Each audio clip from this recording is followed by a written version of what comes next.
It's the first Saturday of the month, so it must be Gaydon for the Jaguar Breakfast Club. A few iPaces meeting up here again. Really smooth journey over this morning, and I actually ended up with over 100 miles of range by the time I got here. If you remember last time, I was under 100 miles, so I should be able to get back here and back on one charge. So that's pretty good. Must be the summer weather. No one's got rusty wheels, that's why I'm not happy. They did all that. I was just filming your new seats because I see how they've actually done. They've done a good job of those though. Well, they've actually taken the leather skin off and they've not changed the seat, they've changed the skin. Changed the skin. So they took the seat out. Yeah. And changed the skin. And do you think they put any more padding in? Well, they said, because originally they said they were going to take the skin off, and then if the padding was something, they'd take a photo, contact Jag. Yeah. But they haven't said what they've actually done, and they're a bit like that. They don't actually tell you much, do they? They don't. They don't seem to like to. I don't know why. It's like we were talking just a moment ago about the software updates, weren't we? And the fact that they just don't seem to like telling you what software they've actually updated. Secretive, isn't yeah. it, you know? You think? Is this so nobody can challenge them if they've actually Well, done it it makes or you not? think, because especially if you ask them to put it in writing, they're very reluctant to give you anything in writing. I'm trying to work out how you've managed to arrive here with 98% charge. I stopped at Warwick on the way down. Actually, the eco-tricity, it worked. It worked. Yeah. Maybe the update has helped or something. Who knows? And to be fair, I had nearly 80% when I stopped there, but I thought, well, I'd charge and get a coffee. Yeah. And it charged really quick, even after 80% or 100%. So you had the H228 update, Yes. so the roll-up update, but Yes. obviously you don't know if it's actually happened or not. No, and that's the thing, because I know on Facebook someone posted, "I'll give it 24 hours and you can see the telemetry unit version come up," and it still doesn't come up. I've never seen the telemetry unit version come up on my car at all, ever. Okay. So I think originally when I put this up, it was 13.2. Yeah. And then a few weeks later, they had it back and they upgraded to 14.2. Yeah, mine's been on 14.2 for a while. But some people got 16 point something. Yeah, they have.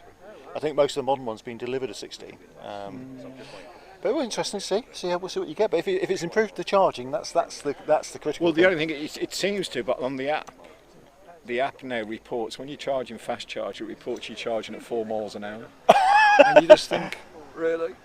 I can't look at. Have you tried WhatCat? The one that RDev does. So I'll be interested to see. What cat? It's you haven't got Android, have you? No, it's not. It's Android only, but it's the app that RDev D does. It's a Norwegian guy, but it's actually specifically designed for working with the Jaguar iPace, okay. and it's got a lot of information. It does things like it even gives you the tyre pressures on screen, which is really nice. But you can't get it on Apple. Not at the moment. But I'm sure he might do something eventually. Because I've got an Android phone at home, I might just load it on. It's worth it. It's worth it. I'll show you in a sec.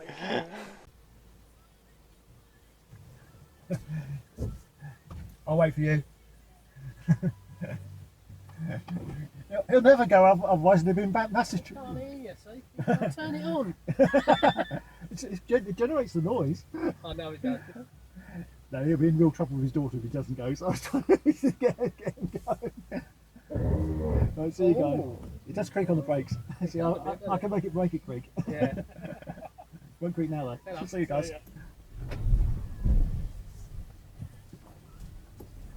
The iPace is in for repair.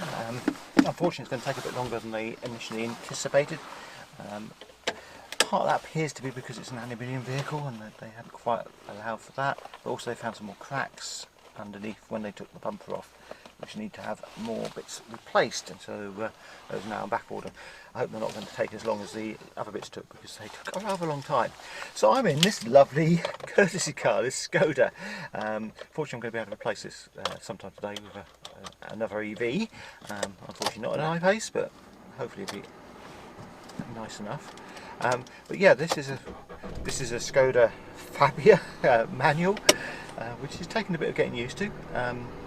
What I would say about it is charging takes very difficult. I couldn't work out how to plug the charge port in. I mean, it's had this strange round one which took a hose of some sort and it cost me 50 quid to charge.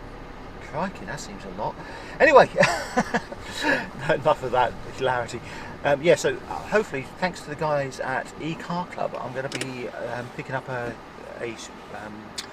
small Zoe this afternoon, which will take me for the rest of the weekend and allow me to drive electric to the EV Festival tomorrow, which I'm going to be covering for you. Didn't really want to turn up to that in a petrol vehicle. So yeah, that's what we're doing, and hopefully a little bit later on we'll be able to show you the experience of using eCar Club.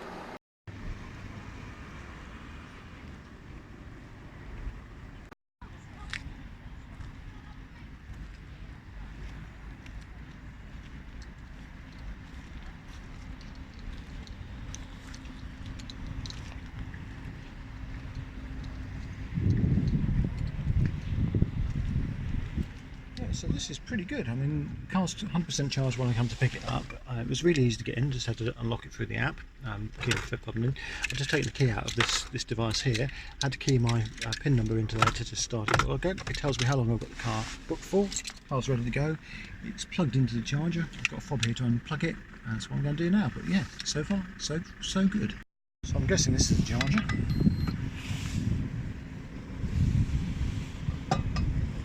Let's see if I can actually unplug it now.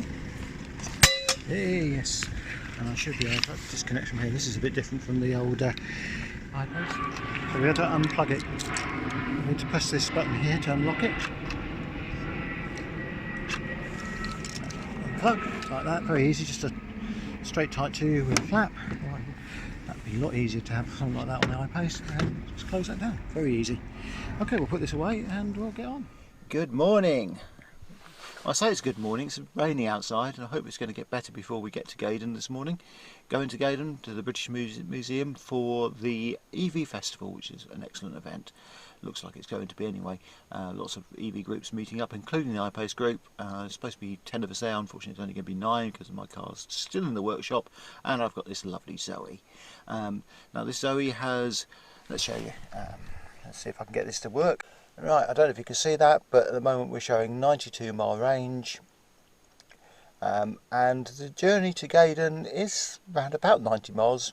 So yeah, obviously I wouldn't do this in one charge, so we're going to charge on the way down for breakfast. Anyway, see you there. Well, that was an interesting and somewhat stressful journey. We started off with 90 miles of range, and within about 22 miles we lost about 56 miles of range. Yeah, so somewhat worrying, some range anxiety, but never mind, we've got here and there's a few Jaguars about. We've made it to Gaydon, we're at the EV Festival, and I'm joined by an iPace driver we haven't met before, so could you introduce yourself? Hi there, well I'm Bruce Grant. I've had my iPace since April. So you've got an SE, is that right? Yes, that's right, yeah. But want to slightly upgrade this one? Yeah, I chose a few little upgrades that I quite fancied. I went for the Meridian stereo upgrade. A previous car that I had a Bang & Olufsen stereo, which was really very good, so I wanted something that was going to be so how do you find that? Similar. That's something which people talk about quite often, is the Meridian sound system. Some people are disappointed with it. I'm really happy with it. I don't know what you're... Yeah, no, I'm very happy with it actually. It's it isn't as good as the Bang & Olufsen stereo that I had in a previous Audi, but that was because it was a very expensive upgrade. But no, I've been very pleased with it actually. Yeah, I think some tweaks make it sound a little bit better. Yeah, and I think perhaps because the iPace has got such low road noise and no engine noise, you get more out of your stereo than you would in another car. That's transparency. So you've got the Meridian upgrade. You also got the active cruise control. Yes, that's right. Yeah, the adaptive. Yeah, I'm very pleased with that actually, and it's very good in low speed traffic. So if you're on the motorway in a traffic jam and the traffic's just creeping along, it really is great from a safety point of view as much as anything, because you know, at the best will in the world, when you're creeping along on the motorway in traffic, you do tend to take your eye off the ball a little bit. But with the active cruise control, there's absolutely no problem. You know that it's going to take care of you, and it fully stop the car. It'll put the brakes on, and then it'll say on the screen that if you want to start again, press the accelerator, and off it goes again. Which is excellent. And I find that actually makes traffic jams quite relaxing. Yeah, absolutely. Yeah, it's almost a pleasure to be stuck in a jam now. Yeah. So, any bad points so far? No, not really. I suppose there's the usual niggle of trying to find a charge station that works when you're on a long because you've journey. been a very brave man and used electricity. I managed to get it to work on 2 occasions, yeah. So that wasn't too bad. I'm quite fortunate in that the work that I do is I do a lot of surveys locally to where I live. So I never tend to do much more than 150 miles a day. which is ideal with a range of say 220, 240 on the iPace.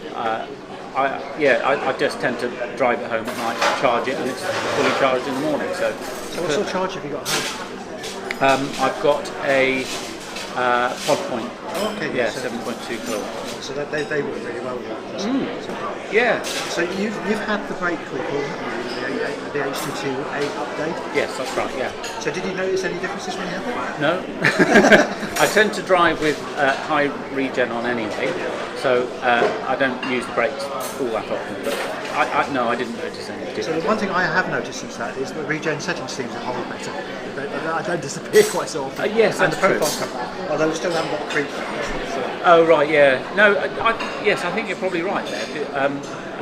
I'd always tended to put the fact that the regen had appeared to have gone off as either me thinking, oh, well, perhaps it hasn't gone off and I've just not noticed, or perhaps I haven't done enough miles to get the battery down low enough for the regen to kick in. So yeah, I always assumed it was driver fault rather than the car, but you're right, I haven't noticed there are any driver faults since the recall. So it's a lot of fun to drive. Oh, it's brilliant, yeah. It is such a fantastic car. I had some friends over from Australia this week, and Clive had never been in an electric car before, so I took him for a spin in it, and he was absolutely blown away by the acceleration, of course, because it's just incredible. I think that's the thing.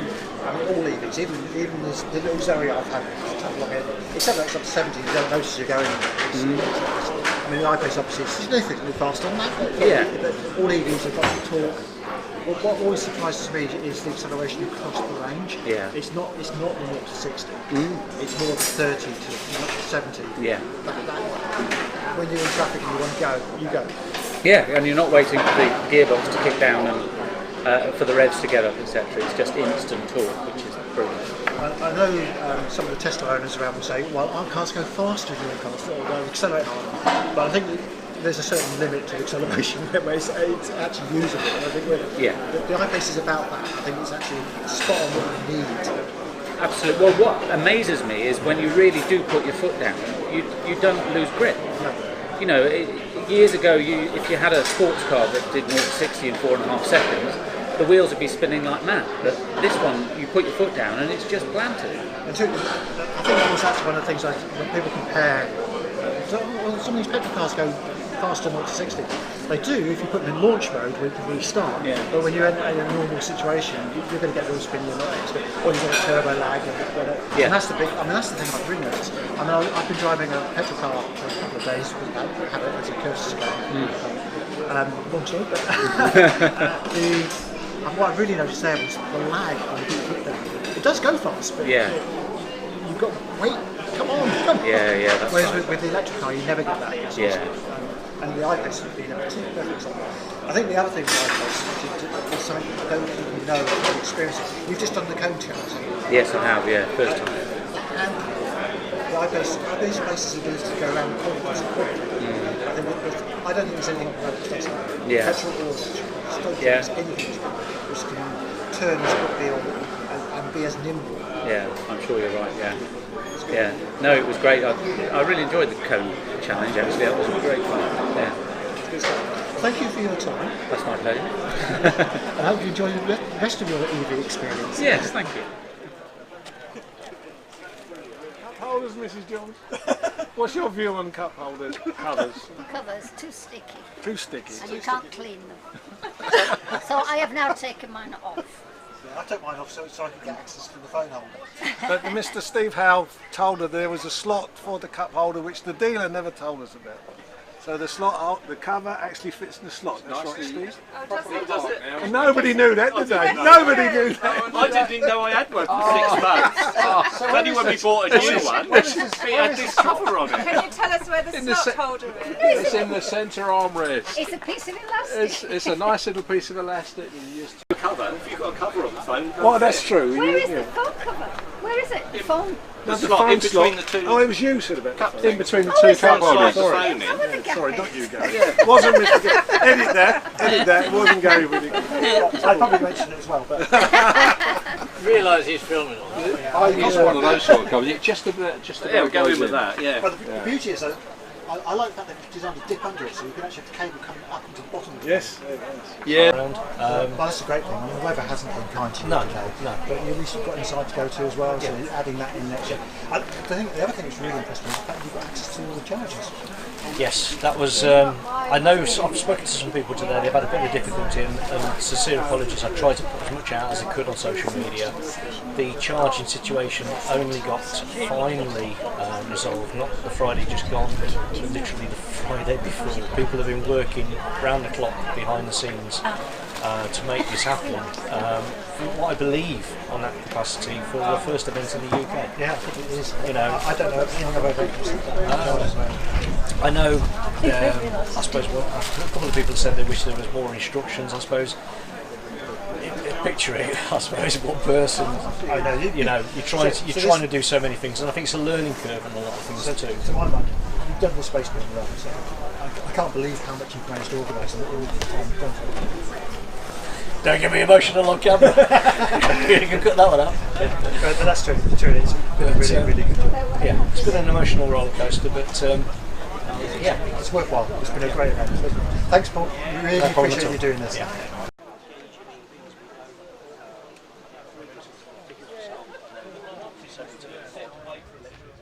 It's been an interesting few days driving this Zoe. Learned a few things. A couple of things I quite like to see on the iPace. One's just a bit of fun. You can change the sound this makes for its pedestrian warning. When I first got in the car, it was quite an annoying sound, drony sound, but you can adjust that a bit. And there's a few to play with, fixed sounds. Now, one thing I never really understood was why people complained about this idea of pedestrian warning sounds. I mean, I've got friends who are partially sighted, so for them, they actually rely on the sense of hearing at very low speed. They reckon they can't hear electric cars, which is fair enough. I mean, as soon as you just get any speed, so you get tyre noise, which they can hear. So I think pedestrian warning makes some sense to me, but a lot of people in the EV community didn't like that idea, and I could see that from being in this car because it was really annoying, the drone you're getting. But once you adjust it down, it's okay. I guess the Jag's got a lot better soundproofing, which is a good thing. I mean, it ought to. The price difference is significant. The build quality ought to be somewhat better. Soundproofing ought to be better. I'll tell you one thing on here which is interesting is the navigation system has a similar problem to the iPace in that it struggles to find EV chargers, which was really frustrating the weekend, especially when with this car you've only got maximum 90 miles of range, and it plummeted dramatically when we were on the way down to Gaydon, going from 90 to 67, I think, in about a couple of minutes, which is crazy. But I guess that was because I had a passenger car and it was adjusting for that. But it shows that these guessometers are really just that. They are very much guessometers, and you just have to get a feel for how far the car will actually go. I mean, we did manage it to Gaydon and back. One charge there, one charge actually at Gaydon, one charge on the way back. That worked, but it was a challenge to do that. So yeah, I can't say I would actually want to have a Zoe. I think certainly not this 22 kilowatt hour Zoe. It's just too low range for me on my liking. But it is workable even for long distances. I've just driven it from Peterborough to Stevenage without having to charge, and I've still got about 30 miles left on the range. So it's practical, well, especially in weather like this when it's nice and sunny and warm. But yeah, it's an interesting car. I mean, it's actually pretty well built. The sat nav is reasonably responsive. As I said, it hasn't got the charger points on it, and I'd like to see that. But I was speaking to someone from the Zoe Club, and they were saying that there's actually a hack out there where you can add your own points of interest and add your own charges, which actually makes an awful lot of sense.